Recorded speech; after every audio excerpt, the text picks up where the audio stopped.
coming at you from the thriving metropolis of Rochester, New York. I'm here today talking to you about my Appalachian Trail meal planning and my shipments that I'm going to be sending myself, the food I'm going to be sending myself. Now, in a minute I'll go through this all in detail, but first I just want to give you my overall game plan. I know some people hike the Appalachian Trail and they don't send themselves any resupply boxes. They buy everything they need in town, which is great. If you want to do it that way, awesome, knock yourself out. I actually envy you. It's probably the easiest way to do it. I am going to send myself some resupply boxes. So what I'll do first is I'll talk to you about my overarching plan, kind of what my game plan is. And then I'm going to come over there, I'm going to grab the camera, and then I'm going to kind of walk through what my process is to assemble my meals. So first, why am I going to send meals to myself? Now first I should say I'm not going to send every meal. I'm going to send one meal per day. So my dinner, generally. The one hot meal of the day. The meal I'm going to have when I get to camp, when I'm hot or cold or tired or sore, hungry, dirty, you know what I mean. That one meal I can look forward to, that I know it's from home, I know what's in it, I know what it tastes like, I know that it's got what I want in there, what my body needs in there. So that's my plan for shipping meals. It's just that one big meal at the end of the day as a reward to myself. Everything else, breakfast, lunch, snacks, I'll mostly resupply in towns for that stuff because that's easy to come by. Things like protein bars and peanut butter and rat bread, pita bread, nuts and seeds and M&Ms and candy and all that good stuff. That should be easy to come by. But I do want that one home meal that I'm looking forward to at the end of the day. Another reason is I'm vegetarian.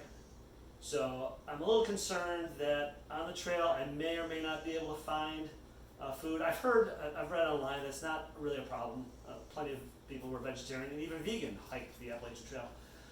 But I'm a little bit picky also. I don't like every vegetarian food. There's a lot of foods I don't like. I don't like squash, eggplant, stuff like that. I don't like peas or green beans particularly. So I want meals that I know what's in it and I can put in what I like and leave out what I don't like. Another reason is simple nutrition. A lot of backpacking meals have a lot of sodium. As you know, they may have preservatives and other items that I don't want to maybe consume a whole lot of. So hopefully I'm making these a little healthier. I guess we'll see. That's debatable. But at least I know what's in them and I know what I like. Another reason is I want to know exactly how much protein I'm getting. Now remember, this is the last meal of the day. This is going to be my dinner. So I don't need a lot of carbs, okay? I don't need a lot of energy. I don't need sugars and things just for those quick bursts of energy while I'm hiking. I need protein to repair my body. And as I said, I'm vegetarian, so I have limited options as far as protein goes. So I want to make sure I'm targeting 25 grams of protein for my evening meal so that my body can repair itself and rebuild itself at night while I'm sleeping so that I don't break down a lot of muscle tissue and lose too much weight and just get weaker and weaker as I go on. So those are really the big issues. And also time saving and ease. If I have meals waiting for me at the post office or at some other mail drop place, then that's that much less time I have to spend shopping for food and repackaging food and calculating and how many calories and how much protein and so on. So I know, boom, I've got that meal at the end of the day. I know it's got 25 grams of protein. I know what it tastes like. I know what's in it. I'm looking forward to it. Can't wait. And so it's like a morale booster. So with that said, I'm going to walk through all of my stuff here. I'm not going to actually assemble a meal. It takes too long. It's a little involved. But I'll explain what I'm doing. And I'll show you each of the things I have and kind of what my game plan is. So I'm going to come over there and grab the camera. And we're going to get going here. So just hang with me for a moment, if you will.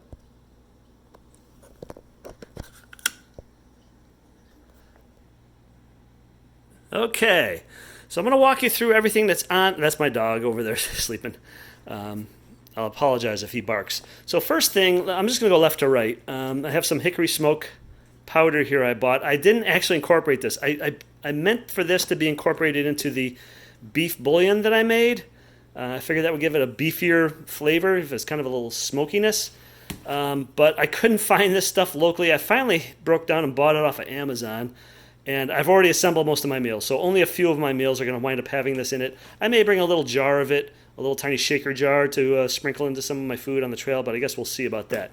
And as I just showed you, beef bouillon, I made this myself from an online recipe. It's not bad. It's not as good as the chicken bouillon. The chicken bouillon is amazing, super tasty, super chickeny and kind of savory and whatnot. So I'm adding that to a lot of the meals, and I'll talk about that in a minute. Right here I've got Bob's Red Mill TVP, which is textured vegetable protein. And now here I have a box that I use when I'm filling my bags. So as you can see here, I've got a bag that's labeled Greek lentil soup with quinoa. Okay, so that's the actual name of the meal. So I'm going to show you right here. Here it is, Greek lentil soup with quinoa. This is from Harmony House. Okay, Harmony House, and it's a soup mix. And I'll talk about what I'm going to do with that and why I'm rebagging it.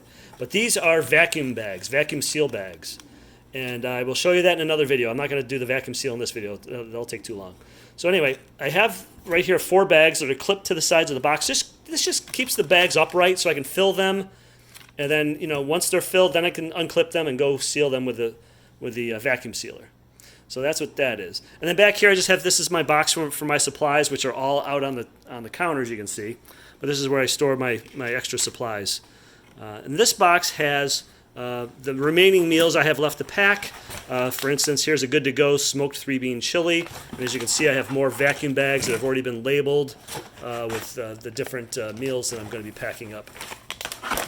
So that's what that's there for. So starting over here on the left. Now every meal I make, and when I say I make a meal, I'm taking meals, pre-existing meals like this one, the Greek lentil soup with quinoa. I'm taking meals like this one that I just showed you, smoked 3-bean chili. And I'm splitting them up. So this says this is 4 servings, which is kind of a joke. As you can see, that's not 4 servings. I mean, good Lord. But I will split this into 2 servings. But then I want to augment it. I want to kind of boost it with other stuff. Same with this one.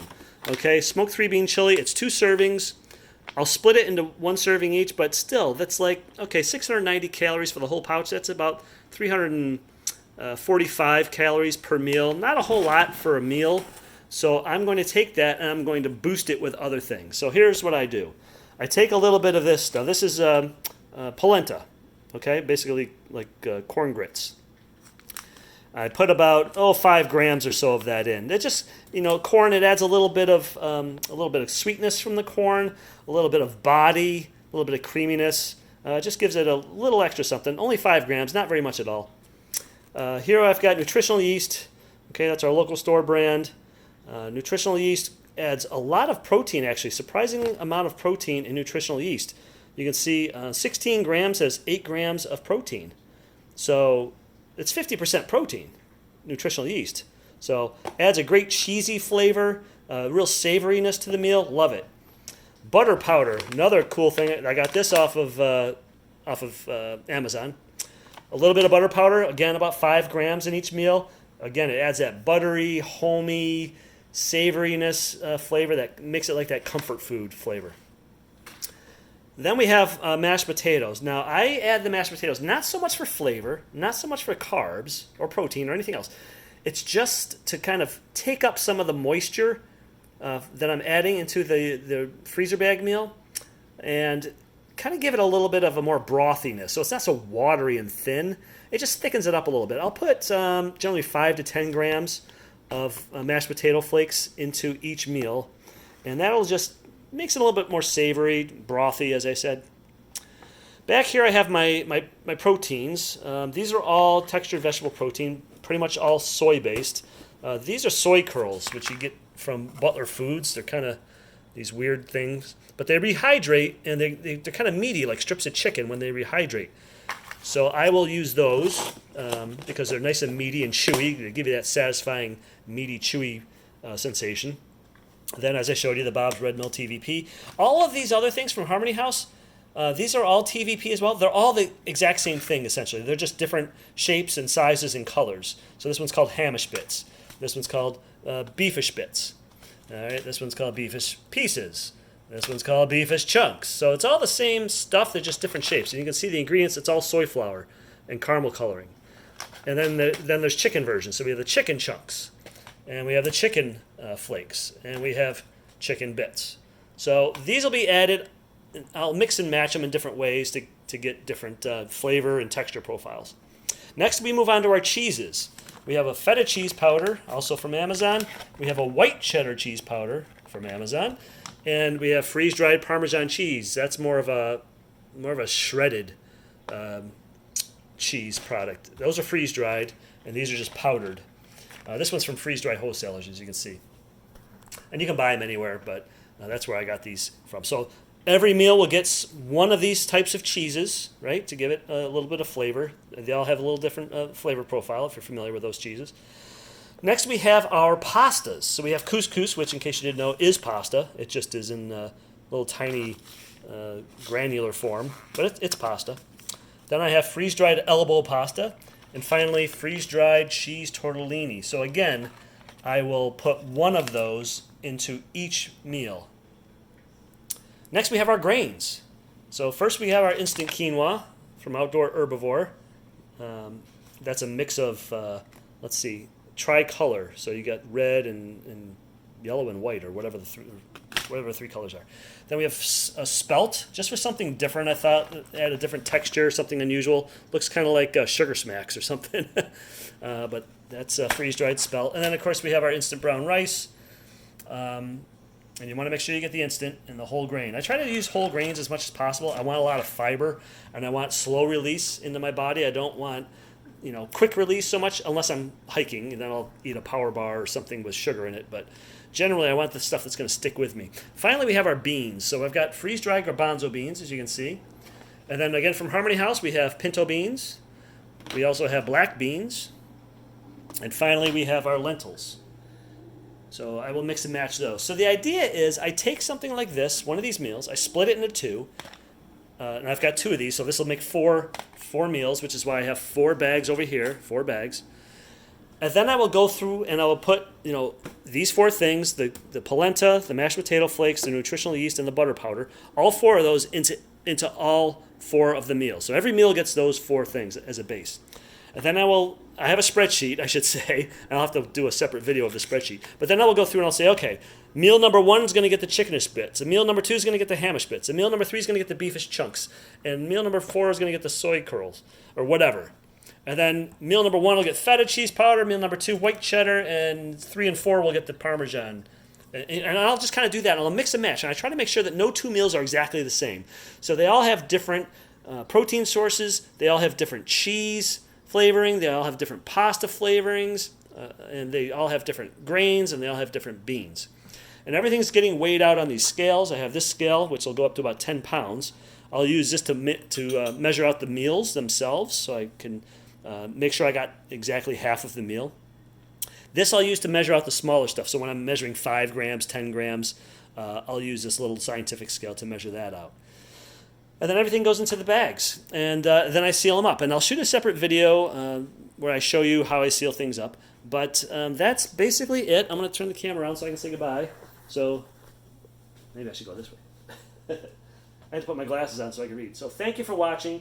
That's my general game plan. And I will shoot another video to show you how I seal these up and store them for my wife to mail out to make life easier for her. All right, thanks for watching. Bye-bye.